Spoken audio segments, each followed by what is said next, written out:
Okay, let me check and see if this thing is recording. January 26th, 2021. I'm just taking a look at the news and what's going on around the world. And take a look at this protest in India. I'm going to turn the volume down.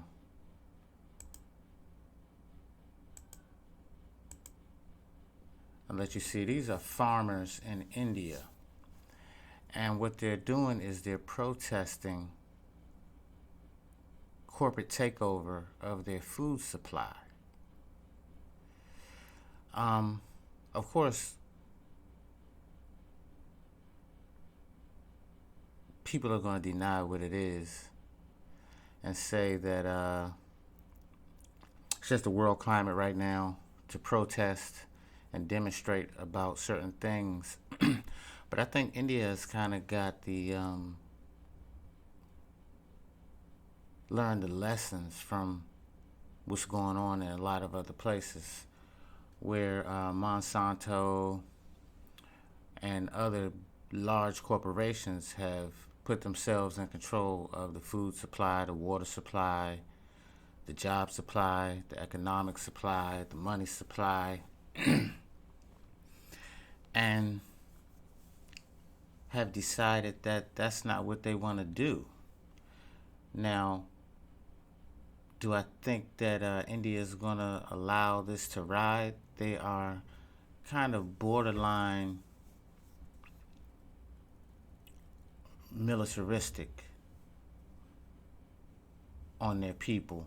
I don't want to categorize it borderline authoritarian in the way they deal with their population, but they have a huge population. So a population of that size and concentrated the way that it's concentrated, excuse me, has to be dealt with in a certain kind of way just in order to maintain order against breakout factions and breakout groups. We understand that part. But this seems like it was intended to be a peaceful protest. And this guy here has, I guess he's one of the leaders of a farmers group or members of a farmers group that they've chosen to be a representative or has taken his position as representative. I would say that you watch it yourself. This is just going to, I pointed this out just to speak to the bigger issue that people around the world are catching on to the game that the corporations are playing, and that this is why the one world government thing won't work, because there are people all over the world that unless you totally brutalize the populations, which I think is totally uncivilized, they will not be able to bring the people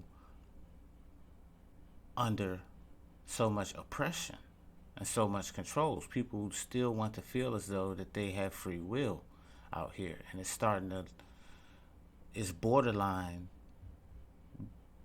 being taken away from them little by little. And when they see it, this is why these protests are erupting. Now,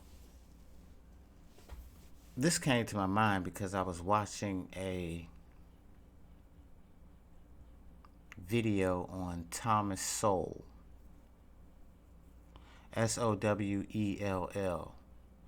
It'll be on UIX Network if you want to check it out. I think we're going to have somebody upload that today.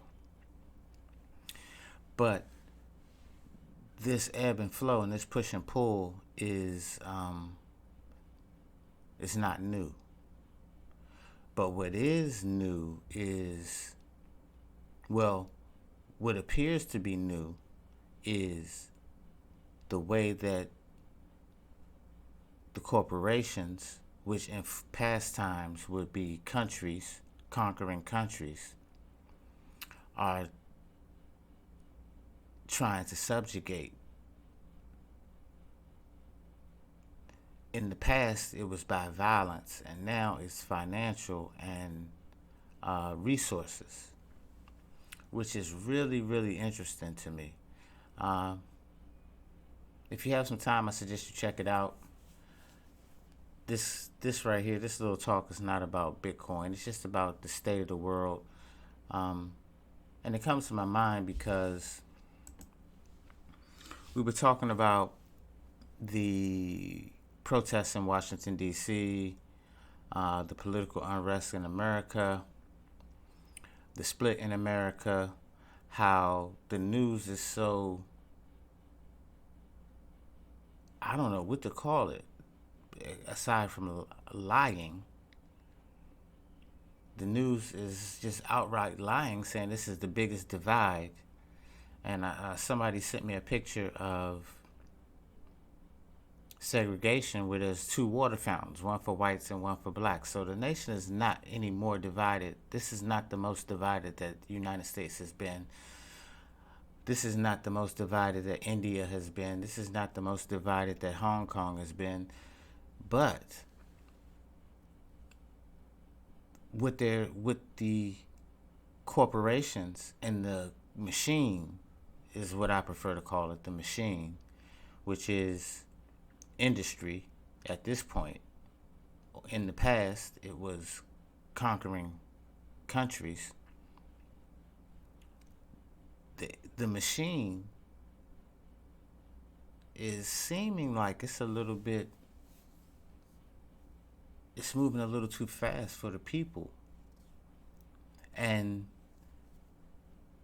well, I'm not going to say it's moving too fast. What I'm going to say is the machine appears that it's stepping on the toes of the people and infringing on the people in such a way that they don't like it anymore. And the problem, the fear that I have with this is the pushback. You know, like you watch a gangster movie and the gangster says, I'll make you an offer you can't refuse. Are these offers that the people can't refuse? Or are the people making the offer that the machine can't refuse? Because, of course, these people came from the same situations, a lot of them as you, humble beginnings. But once they get hold of that money and that power, a lot of their priorities seem to change. And they tend to bend to the will of the money. And I don't know if you've been watching also. I was watching something today and they were talking about people that China has executed for things like taking bribes, stealing money, and these are state officials. So it's like even under the threat of death, people's greed will take over them. So I just wanted to bring you guys up to speed. Excuse me, I just ate lunch. On some of the things that are taking place right now.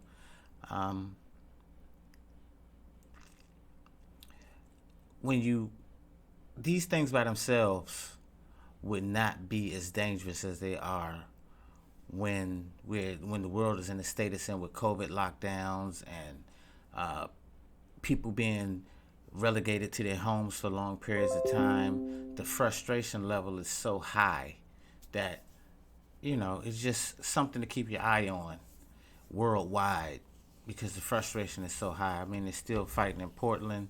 I believe they had some protests in Europe the other day. So there is civil unrest all over the world at this time. And when you see something that's occurring simultaneously all over the world, you have to sometimes take a step back and figure out, is there a singular problem?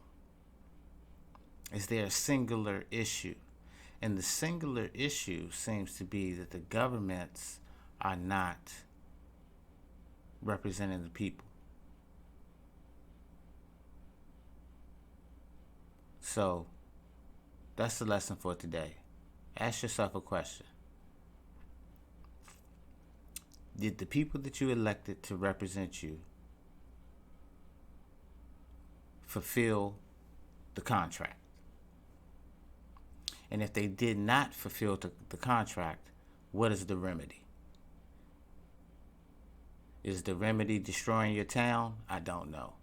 Is the remedy removing them from office? Definitely.